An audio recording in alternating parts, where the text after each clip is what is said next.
Hi and welcome to tonight's live stream. I'm Derek Watson and I'm going to be chatting to Scottish Greens co-leader Lorna Slater. I'm sure lots of you came along after watching the Channel 4 debate tonight, where the other co-leader, Patrick Harvey, was on from SWG3 in Glasgow. Lorna, did you watch the debate? What was your thoughts on it?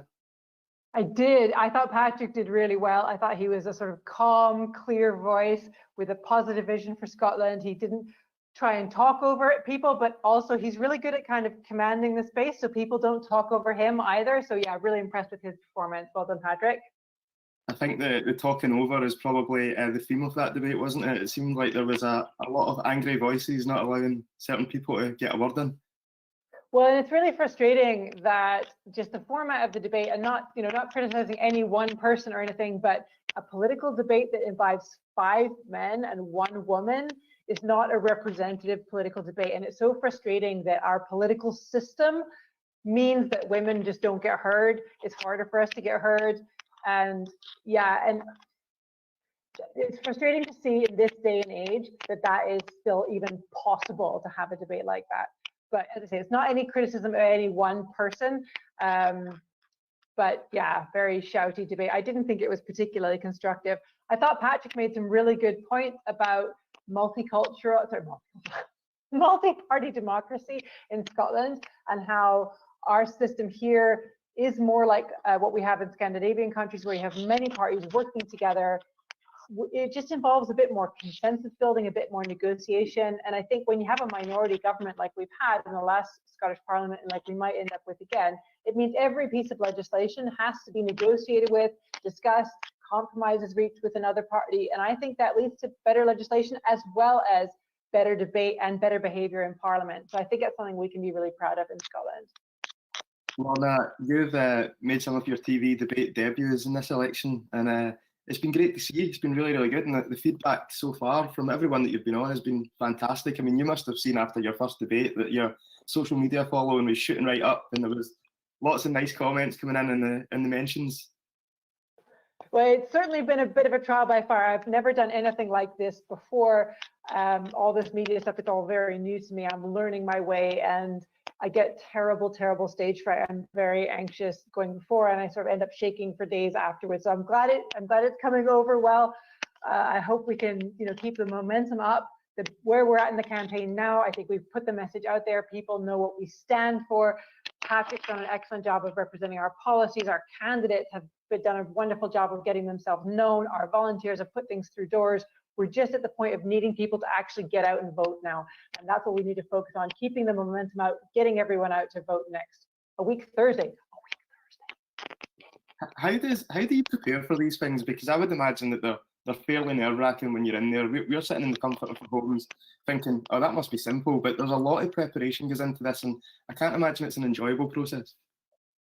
Well, actually, the preparation is quite enjoyable because we have a team, and including experienced people like Patrick, they are willing to help, and the other candidates, and we kind of practice asking each other questions and coming up with good answers, and that does help a lot. But actually, you can never quite prepare because you don't know what questions are going to come at you, and you don't know how you're going to feel on the day, whether your nerves mean you forget something. But I think one of the nice things about being a Green is that the Green movement is based on the 4 pillars of the Green movement: peace, equality, sustainability, and grassroots democracy. And if all else fails, if your mind goes blank and you can't remember the policies, you can always fall back on the kind of moral principles involved and be pretty confident that you're right. So that's something that I think is a major differentiator of the Greens to other parties, is that all of our policies are based on these 4 principles. And I think people really value that in this day and age, that we have a principled approach to things. We're not in it just for power. We are genuinely here to try and change the world. Well, let's talk about that a bit then, Lorna, because I feel that you must be getting asked the same questions over and over again, and you must be getting slightly tired of that. So where to start? What do you consider a Green policy that is radical, and why? What is the one that sticks out for you that's probably the one that, if you had to choose, this is my flagship policy, what flag would you be waving? So for me, what I think is a groundbreaking, radical, game-changing policy is universal basic income. And the reason I think that is because it changes so many things about how our society works. It starts to unlink the connection that we seem to have in our society between work and income. Work is the worthwhile contribution that you make to your society. It's the thing you do that contributes to your society. But regardless of what work you do or don't do, you still need an income. Every human being needs an income. There's this kind of something we've got going on in our culture where we don't like to talk about money, filthy money. We kind of pretend that people can get by without money, that it's possible to function without. And I actually want to have that conversation about money. In our society, you cannot function without money. No one can function without money. We need that. So I want to unlink those things and talk about money, income as something everybody needs, the same way we need food and water and internet and electricity, we need money. And universal basic income is part of that. It's a part of cutting away this capitalist paradigm that sees people as only workers, to produce profits that then can be received by the already wealthy. It deals with the issues around automation. So we know that in our society, automation is becoming much more prevalent, which means that people, through no fault of their own, are being replaced by computer algorithms and machines. That means that we have fewer people doing repetitive, boring jobs, which on one level is good, but we don't have then the link of that profit that used to go into corporations and then be fed back into the economy through wages is broken, because machines don't require wages and they don't require maternity pay or sick pay. So how do we recycle that money through the economy? Because to have a functional economy, you need money in the pockets of ordinary people. And that's what a universal basic income would do. It would make sure that everybody has money in their pocket. And in sort of really practical ways as well, when we have an economy at the moment based on insecure employment, 0 hours contracts, lots of people don't know how much money they will get in their pay pack at the end of the month. With a universal basic income, you know that at least part of your income every month is fixed. You can count on that to feed the kids and buy their shoes and get their school uniform in. You can count on that chunk of money at least to make sure the heat still stays on. And that would be a game changer for so many people. So that is my favorite radical policy.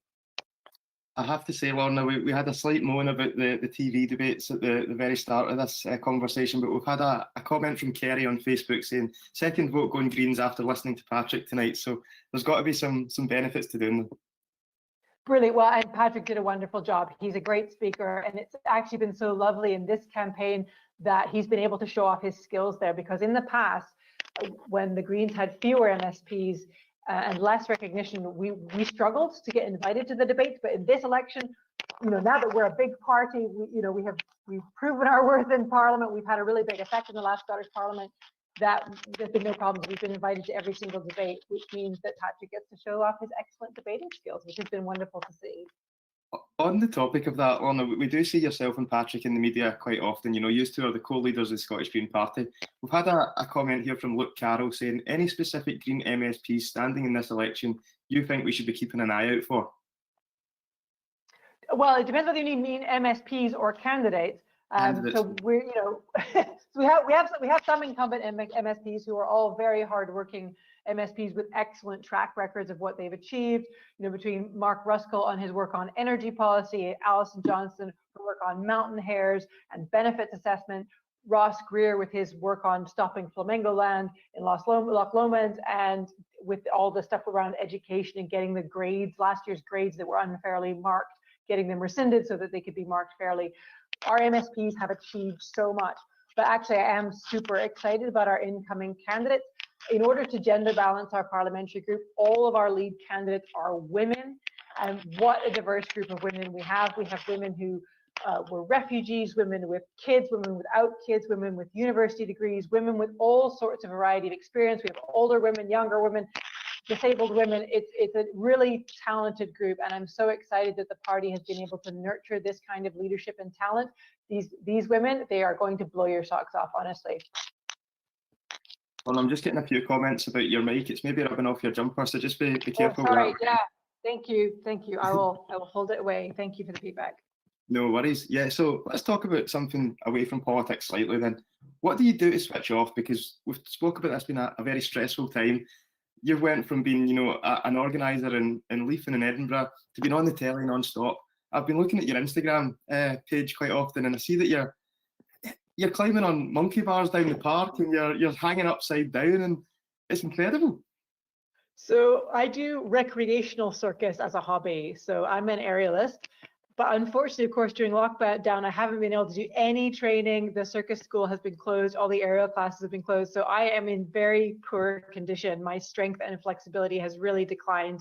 And of course, I may have done a bit of comfort eating and drinking during the pandemic. Yeah, so I'm just starting to get back into condition for that. But two years ago, goodness, how long has the time? 2018, 3 years ago, I trained full time with the circus in Glasgow, which was the most brilliant experience I have ever had in my life. So that's what I do for fun. A friend bought me a flying trapeze lesson for my 40th birthday. That's just a thing you can do. They like do kids' birthday parties and hen parties and stuff. And it was the most fun I'd ever had. It was like, this is the coolest thing ever. So I started going every week, and I gradually picked up a few more disciplines. But yeah, you definitely can't worry about anything else when you're hanging upside down 3 meters in the air by one hand. Very good at focusing your mind and kind of keeping yourself in your body, as well as being quite good for sort of fitness and things. So just yesterday when the gyms opened, started to get back into training, my body is already complaining at me. So I kind of shout out to everyone who's trying to get their fitness back. It's going to be a bit of a journey for us. How do you get into something like that, Lorna? I can understand how you can get into running. You open your front door, you go out in the street, put your trainers on, but the circus, where do you start? Well, as I say, a friend of mine bought me a flying trapeze lesson for my 40th birthday, and it was the coolest thing I ever did. But I mean, you can do this. Lots of places in Scotland have either, aerial classes, aerial silks, or pole classes, or similar circus disciplines where you can just go along and take a class in it. That's what I did. Yeah, get some fitness, learn a new skill. It's really great fun, and our teachers are a lot of the time professional circus people, professional circus artists, and they're amazing. It's such a privilege to get to learn from them. That's amazing. You've done some exciting stuff in your time as well. I think one of the reasons that you've said in the past that you got into climate change and this kind of politics is because you went out to Antarctica. Is that correct? So it's kind of the other way around. I was already involved with the Greens, and I had moved into renewable energy about how many years ago now? Coming up to a decade ago. I'd moved into renewable energy. And so the program is called Homeward Bound. And every year they take 100 women from around the world who work in science and engineering. And it's a year-long leadership course to learn about leadership in climate change. The idea being to create a network of women around the world to close the link between what scientists know about climate change and what politicians aren't doing about it. So we were all taught about visibility and all this kind of practical stuff about how to communicate about climate change, as well as going to the Antarctic and seeing the effects of it firsthand, seeing bare rock and bare water where there should have been ice and snow, seeing Adelie penguins who lost their first clutch of chicks that year because the snow melted too early and all the chicks drowned. Antarctica is one of the world's most fragile environments, so you can already see with your own eyes the effect of climate change there. This is coming to all of us, and it really drove that home. And this program believes that women have a really unique part to play in tackling climate change, because traditionally women have a much more collaborative sense of working, a kind of a longer term sense of working. Is less about winning and losing and more about how we can all make something stable for the long term. And so we feel that empowering women is a big part to tackling the climate crisis. So that really helped when I was standing for co-leader and working on things like building up the women's network within the party, which has really helped us recruit talent in terms of positions within the party, but also our candidate pool for both MSPs this year and for council elections next year. We have loads of talented women now in position for that. And yeah, working together to tackle climate crisis and change the world. It's all good. Lorna, we've had a question from Jordi Delight on Facebook, and it says, Lorna, what do you and the Green Party aim to do for trans and non-binary community post-election? So the big part of us is about human rights. In our manifesto, we have committed to GRA reform. So that is obviously about making self-ID possible and legal recognition for non-binary identities. But we want to go a lot further than that. We can all agree that the waiting times to see gender specialist is much too long. Making someone wait 2-3 years to see a specialist is horrendous. It's dehumanizing. It's inhumane treatment. So I want to make sure that everybody has access to the right medical care that they need. I would actually like to see an integrated model like what we see in European countries, where you don't have to wait for specialist gender care, where these things can be offered through your general practice, where general practice is brought up to kind of the latest standards so that they know how to deal with questions around gender. And, so their records are kept properly so that people's are not only have their correct gender identified, but also have the health needs associated with that. For example, trans men who need cervical smears, and so on, so that we make sure that people get the right health care for them. And I think the whole system needs looking at to make sure that we have integrated health care for everyone. Jordy's also commented saying, anytime I hear Douglas Ross, I laugh. So I think he's probably on the right page as us, Lorna. We've also had a comment saying that the first trapeze person in Parliament could be a sight. So maybe when you're getting in on your first day, you can make your own entrance. That would be quite interesting. Yeah, give me a couple of months to get back into condition. Honestly, it's like I have baby soft hands. My calluses are gone. Do you know what I find interesting, Lorna? You seem to be very positive and optimistic about the future, and you seem to come on here with a bright personality, a big smile. But that doesn't seem to be the stereotype of politicians. There seems to be a lot of negativity and doom and gloom in the world at the moment. It's really frustrating, isn't it? Because I think that some politicians feed into or believe this narrative that we're somehow helpless, that we somehow are a victim. That even powerful people like politicians are a kind of victim of the way things are, as if the way things are isn't a decision that subsequent governments have made.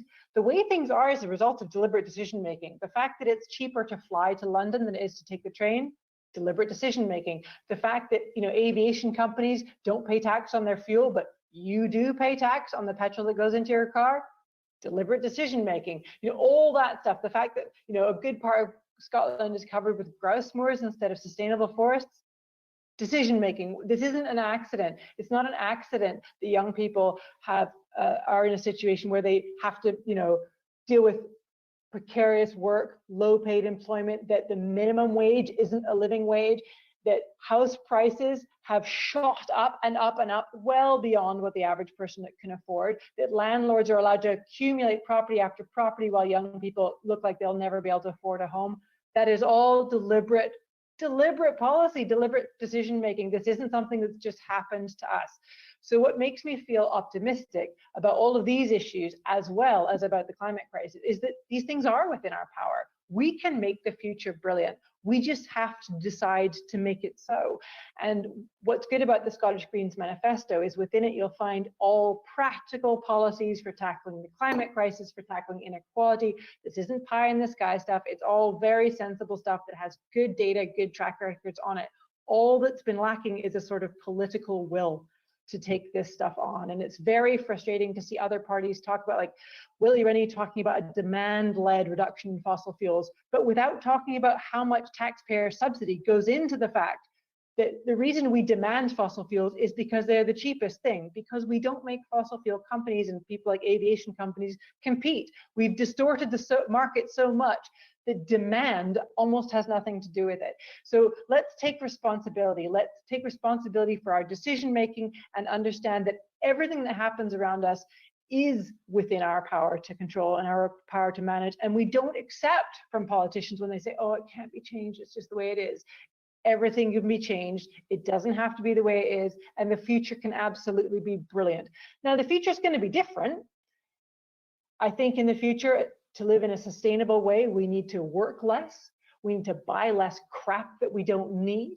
We need to spend more time connecting with our communities, with the people we love, with things that we love, like sport, and books, and our local coffee shops and our local businesses. Yeah, it probably does mean less foreign travel, and it does mean not working 60-hour weeks to buy stuff that we don't need. It does mean having one property that we live in and treat as our home, rather than having a dozen properties that we treat as cash cows and tenants that we treat badly.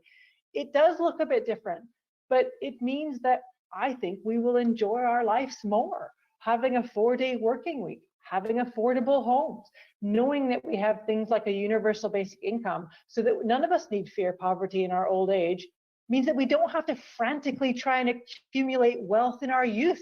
We can take advantage of our youth to explore our creativity, to explore our relationships, to really give back to our communities. And the thing is, I think young people get that. I think young people absolutely get that. So when I get a bit frustrated by a lot of the narratives around, oh, we have to teach young people about the climate crisis, we have to teach young people, rubbish. Young people absolutely get this stuff. What I don't know is how we teach older people about it, because they don't get it. They still measure quality of life in terms of how much they can buy. And like we've kind of moved past that now. Yeah, I think you've hit the nail on the head. I've got a younger sister who's 17 and lives in the Highlands, and she knows so much more about climate change and the future than I do, and we're not that far apart. I think it's a great point you make as well that, all these are decisions made. That's the reason where we are. People are making these conscious decisions to put us in the place that we are. But if we're looking at the polls, Lorna, it looks like Scottish Greens are going to get a record result on the 6th of May. It looks like we could have 11, maybe even more than 11 MSPs in Holyrood. What do you see the future looking like? 10 years down the line, what is Scotland going to look like?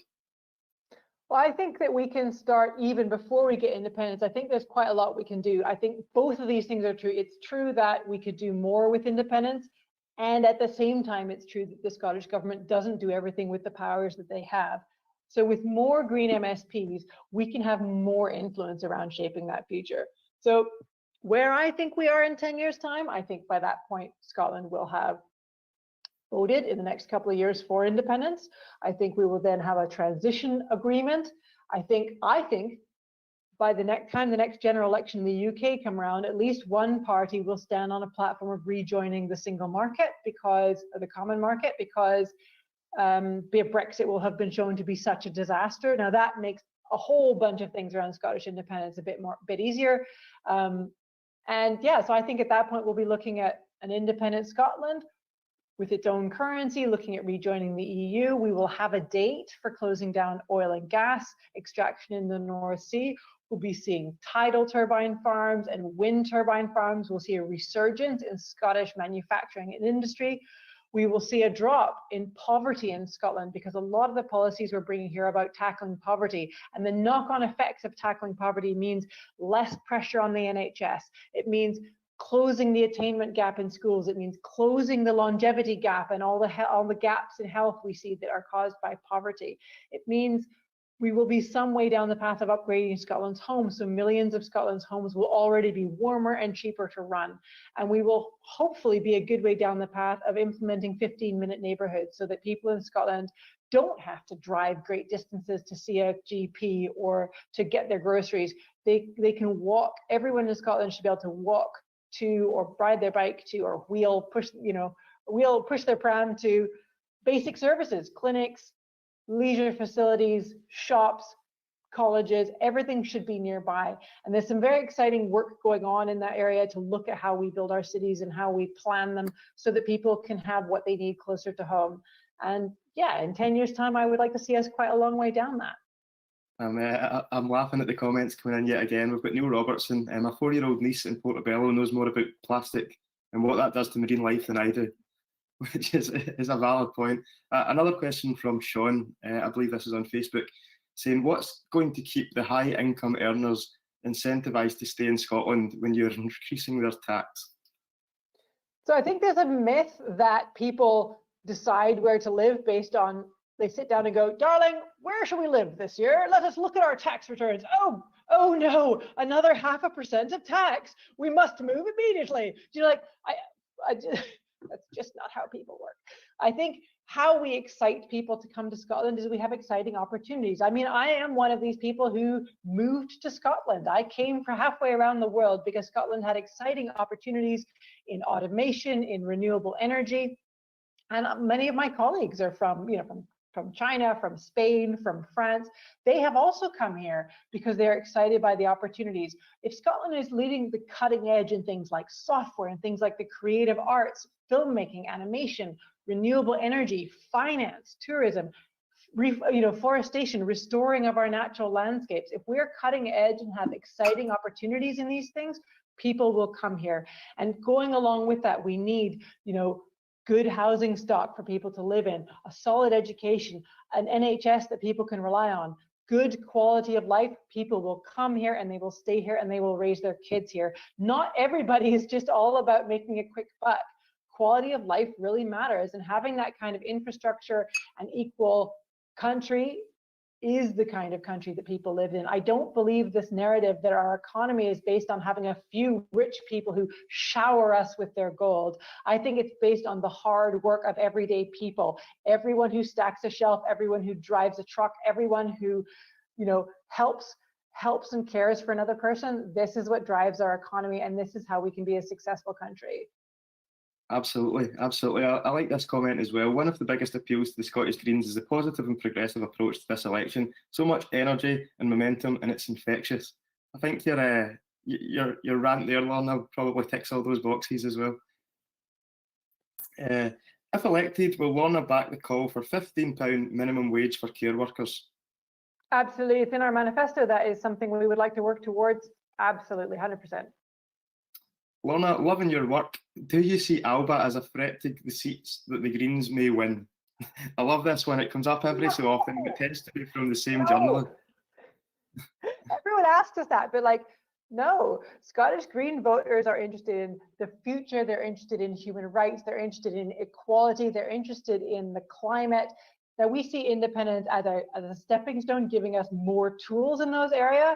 But yeah, the kind of people who are in the Alba Party and supporting the Alba Party are not Green voters. On that then, I've touched on it already. It looks like the Greens are going to get a record result. What happens when you've got 11, 12 or 13 MSPs in there? What difference will that make? I don't know. No, it's going to be, so we're going to have, luckily for us, we have several incumbent MSPs who have a lot of experience. So as a party, we have a long track record. We've had MSPs in the Scottish Parliament from the beginning. So we have a lot of experience. So the first bit of it will be kind of integrating that new Green group together. Of course, we've got to recruit staff, and we have many experienced staff as well. So those of us that are new and coming in will be learning the ropes from the experienced team, and yeah, making a big, more powerful team. I mean, the more MSPs we have, the more influence that we can have. And certainly it is to our advantage, I think, as a country, for the SNP not to have a majority. A minority government means that every bit of legislation has to be negotiated, consensus needs to be built, compromises need to be made, and to be honest, that makes better policy, it makes better legislation. So we would hope to be in that position, because when the Scottish Government works with us, we push them to be more progressive, we push them to be greener, and the more of our votes they'll need, the more we'll be able to achieve. We're really proud of our record as a constructive opposition. I mean, during our budget negotiations, we've been able to win things like free school meals for all primary school children, free bus travel for everyone 21 and under. We've got more money for rewilding, more money for upgrading Scotland's homes, money for making sure that Scotland's agriculture can work toward being, climate friendly, reducing emissions, because I think agriculture is a big part of the solution here rather than being a problem. I don't think, that's something that we can work on.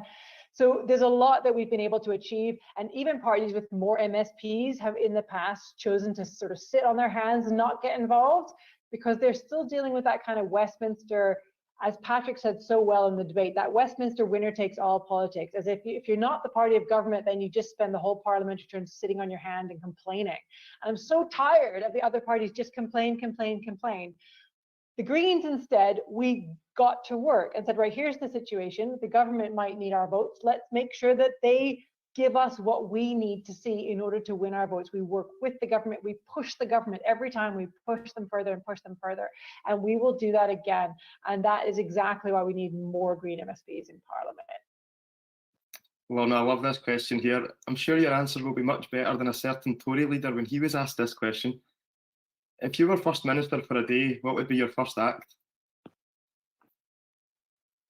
I would implement a universal basic income. No, like that is what I think give as a game-changing policy, as I outlined earlier. So yeah, I would implement a universal basic income right away. No problem. Done. Tick that box. Here's another good one. What frightens you? Going on the telly. Honestly, it's terrifying, especially that first leaders debate where it was it was me, like just me. I'm an engineer. I sit and look at lists of whether we got the right bolts or not, and whether the O-rings that were delivered were the right size, and whether the maintenance manual database has been updated. That's what I do. I don't go on the television and debate with the First Minister and people who are MSPs and MPs. So I suffered from major imposter syndrome and honestly terror going into that debate. I didn't eat for days beforehand. So yeah, it's really frightening. It's super stressful, and I don't know if it will ever get easier. I actually need to have a chat with Patrick about it, because he's really got loads of experience here. I don't know how he deals with his stage fright, or maybe he's just so kind of good at it that he's just like, yeah, I'm good, I can do it. Whereas I go in thinking, oh, it's going to be bad. I think it would be absolutely terrifying, I have to say, and we touched on earlier, you've done so well in these debates. There's so many comments coming in at the moment on social media saying, we've seen Lorna and Patrick both on the television. That's the reason why we're giving the Greens our vote in this election. So it must be rewarding as well, Lorna. I hope so. I mean, there's always the fear that you just don't know how it's going to go. You have a bad moment, your brain freeze, and you forget to say the right thing, and you could undermine the whole campaign inadvertently. So that's always, you just don't know which way it's going to go. So yeah, until we're on the home stretch now, though, just over a week. So hopefully we can keep the momentum up and get everyone out to vote a week on Thursday and see a good result. But yeah, I won't be sorry when we get a bit of a break after this. I don't blame you. I don't blame you. So here's another one. When Scotland becomes independent, do you think the rights of nature will be written into the Constitution?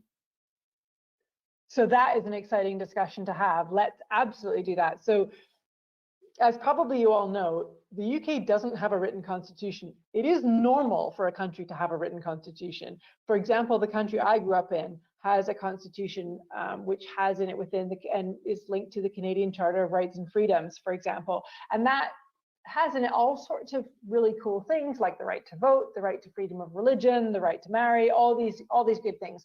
But what's interesting is that all the constitutions of countries that were created, as the British Empire fell apart and countries became independent, they're all quite old now. Like they're 150, 200 years old. And so they were written at a time where things like constitutions were written by a bunch of land-owning, quite wealthy white men.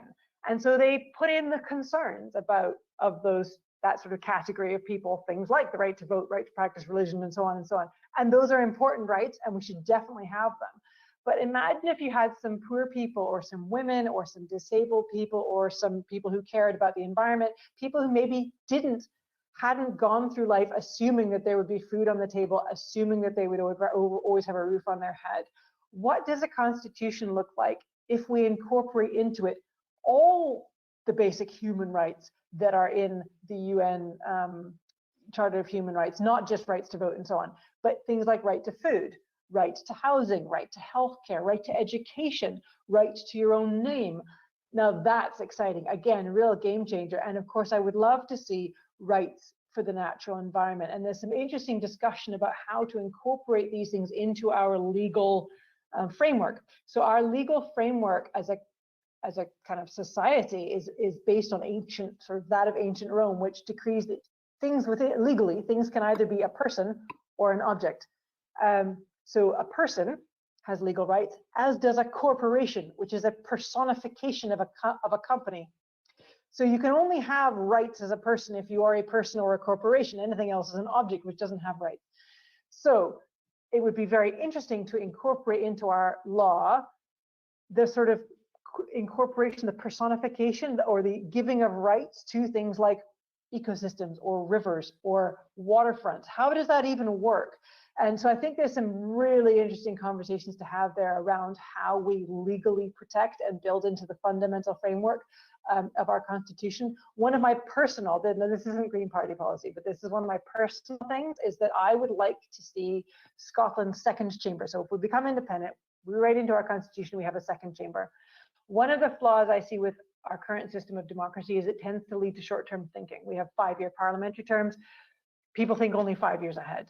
Wouldn't it be cool if written into the Constitution was a remit that second chambers, their whole job was to look at legislation and say, what will this look like in 50 years? What will this look like in 100 years? because that means that every piece of legislation would then be scrutinized for how it affects things in the long term. And I think we would be a lot less blasé about the climate, about damaging things, about ruining green space, if we knew we were accountable for what it was going to look like in 50 years or 100 years, because someone's job was to make sure that we had looked at it and applied scrutiny in that way. So that would be my dream.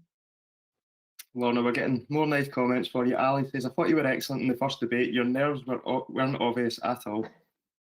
Douglas Ross seems to be getting it quite tight as well, not surprising. But yeah, Douglas Ross was terrible in the leaders' debate.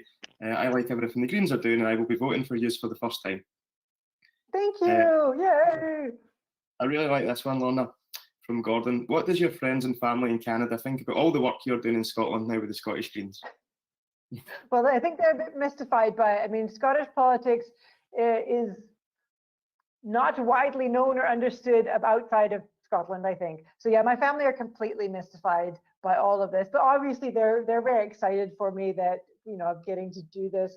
It's just not something any of us could have predicted. I mean, I myself couldn't have predicted that I would end up growing up and moving halfway around the world and being, like, co-leading a political party. Like, that just wasn't part of my plans. But life doesn't work out how you think it's going to work out. Sometimes it goes in different directions. I'm sure they're very supportive as well. They are, of course. Here's a good one here, Lorna. When, not if, Scotland becomes a wonderful and thriving independent country, how quickly do you think we could get rid of nuclear weapons? Well, now that is an interesting question. I don't know the answer to that question, but there was an interesting article, I think, today about how Scotland not wanting nuclear weapons puts the UK, the remainder of the UK, in a bit of a difficult position, because in their words, they don't have anywhere in England to put it because, and I quote, it would be too close to major population centres, which I'm sure will come as a bit of a shock to the people of Glasgow. Yeah, so that's interesting that, you know, the UK government feels that Glasgow's not a major population centre, or maybe doesn't care that they're making them a nuclear target. I don't know. So yeah, so that's a problem. So then the suggestion is they might have to go overseas or just be decommissioned. I mean, that would be my favorite, just decommission them. That would not only create some good jobs, but remove more nuclear weapons from the world, because nuclear weapons are not keeping us safe. They are endangering all of us. And, you know, now enough countries have ratified the UN Declaration for the Abolition of Nuclear Weapons, Elimination of Nuclear Weapons, that actually they're illegal. So we shouldn't have them. We can never use them. They're a total waste of money. They are an abomination. Are we really going to blow up every kid, human, woman, dog, cat in Moscow because Vladimir Putin's a bit of a dick? Come on. We're not gonna do that. Besides, it's one of those things where we're fighting 2 wars ago. The Russians aren't going to nuke us. They are hacking our elections. Like, let's deal with the world as we find it. Spending money on nukes is not the solution here. And if you think, you know, the climate crisis is coming at us in the next 20, 50 years, nukes would bring on a nuclear winter, you know, devastate the climate, devastate the planet's biosphere in a matter of hours. Like, they're not safe. It's not safe to have them. So yeah, decommissioning them would be my preference. But I really want to have that discussion. I really want to have that discussion. Like, well, we don't want them in Scotland, so you need to get rid of them, or we're going to start decommissioning them. Come and get them. Lorna, I'm sorry to keep blowing smoke up you here, but Sylvie Harrington on Facebook again. Love your positivity. You make the future sound exciting. Future's going to be awesome, really. Here's one that's coming in from Twitch, and it says, I'm a student doing my Nat 5, and I find exams are such a difficult and stressful way of judging someone's knowledge. What are your policies on the SQA and exams? So the official policies in the manifesto is that we want to have a look at how this is done. We think that students in Scotland are too highly assessed, too highly measured. As you say, it's not a good way of measuring your understanding. Ross Greer is particularly keen on re-looking at how the exam system works. As he says, you know, we've had now 2 years without exams, and lo, the world has not fallen apart. Maybe we need to relook at the place of exams. I mean, my own experience in this is that I had a friend at university who was and is an excellent engineer. He was always better than me at everything in terms of understanding stuff, but he was just a sort of slow, methodical person. He worked his way through, he made sure he understood things and worked his way through things, but he didn't test well. If I needed to understand something, I would go and ask him, but he didn't test well. I test well because I can cram a bunch of stuff in my head and spit it out within the 2-hour stressful window of the exam. But that doesn't mean I understand it as deeply as he did. And honestly, you want him doing your engineering rather than me, because he's that kind of slow, methodical person. And that's not fair. It's not a good assessment of anybody's ability. It's not a good assessment of being able to do the job well. So I think, yeah, there's a larger conversation to have around how we assess ability, which I would like to have. I mean, this stuff though is really radical. If you talk to other political parties, you know, that's a sort of, oh, exams, oh, you know, like, so I think we're gonna have to kind of sneak up on this one. Let's look at revisiting the curriculum. Let's look at revisiting the place of exams and how heavily they're weighted in student grading. Let's gradually work toward this, because if we freak them out, there might be some backlash against it. So we're gonna have to sneak up on this one. Here's a nice comment from Riley as well. Lorna, thanks for being the only pro-trans party. I hate hearing other parties shy away from our right to exist. There's a reason almost all trans people I know are voting for y'all. Thank you very much. It's something that we feel very strongly about. There can be no compromise on human rights. I'm so happy that trans people feel welcome in the Scottish Greens, and thank you for all the work that our trans members do. I mean, all our members work really, really hard and can make a huge contribution, but we couldn't do it without our trans members. They work so hard and contribute so much. So thank you to all of those volunteers for everything that they do, on top of the sort of terrible abuse that a lot of the times they receive. Nobody deserves that, but you are welcome, and I'm so glad that you've decided to make your home with us. Let's round up on some more light-hearted questions, Lorna, rather than going down that political route that I'm sure you've been answering for months, and another few weeks to go as well. What are you looking forward to most when the pandemic is over? Getting back on the flying trapeze. Honestly, it's the best thing ever. You have to have a go. You can just sign up and like have a go. It's the best thing ever. But I don't know when we're going to do it, because the circus school lost its home. The circus school used to be in Kelvin Hall in Glasgow, but that's now going to be turned into a film studio, which is also cool. But it means that the circus school is trying to find a new home. So if anyone knows of a big indoor space where we can put up a flying trapeze rig. I still find that fascinating. I think I'd be absolutely terrified, Lorna. I don't know if I would give that a go. It is terrifying. Don't worry, you're in a safety harness and there's a net. It's all very safe. The major danger is that it's wildly addictive. Well, tell me this.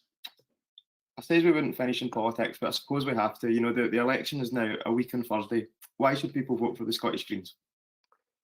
People should vote for the Scottish Greens because we are the only party that has practical, costed policies that really will tackle the climate emergency.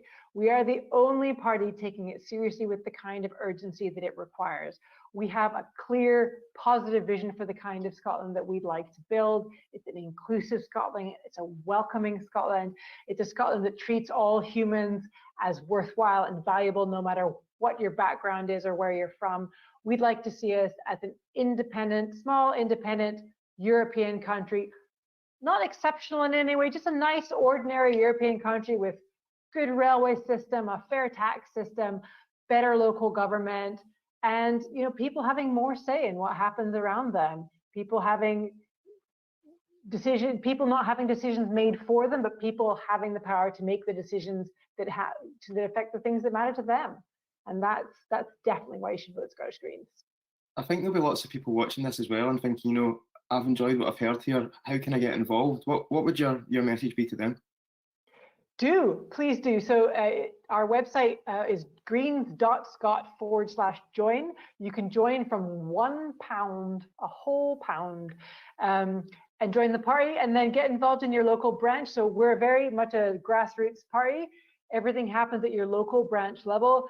And some branches are small and fledgling and just getting started, and some branches are well established and have been around for decades. So you might have a different experience depending on where you are. Within the party, though, we not only have branches which are sort of geographically based in towns and cities and so on, but we also have representative groups. So if you are a woman, an LGBT plus person, a young person, a disabled person, a person of color, we have a special representative group for you. So that's another way that you can get involved, and develop policy. And sometimes we do pub quizzes and stuff, like, there's all sorts of stuff happening on. There's a lot of different ways to be involved, whether it is putting leaflets through doors, developing policy, debating things at conference, or getting active in your branch or one of the national committees. There's a lot of different levels of involvement, and goodness knows, maybe you'll be inspired to stand to be a candidate. Love it, love it. I'm going to finish on a couple of funny comments here. Have to say, really sorry to everyone who has asked a question and we've not got around to it. There's been so many, and I'm sure we will do this all again soon. However, we've had some comments saying, I've never heard of a politician that was in the circus before. And we've also heard Sean on Facebook say, I didn't know politicians were allowed to say dick live. So that probably goes back to your... Oh no, oh. That probably goes back to your... Probably come off all right, actually. I'm a bit sweary normally. Totally fine. I think we'll let you off with that one. Listen, thank you to every single person who has tuned into this tonight. Really appreciate it. Thank you very much to everyone who's asked questions. As I said, most importantly, a huge thanks to Lorna Slater for taking time out such a busy election campaign. And I'm sure that you'll go and vote Green on May the 6th. Thanks very much.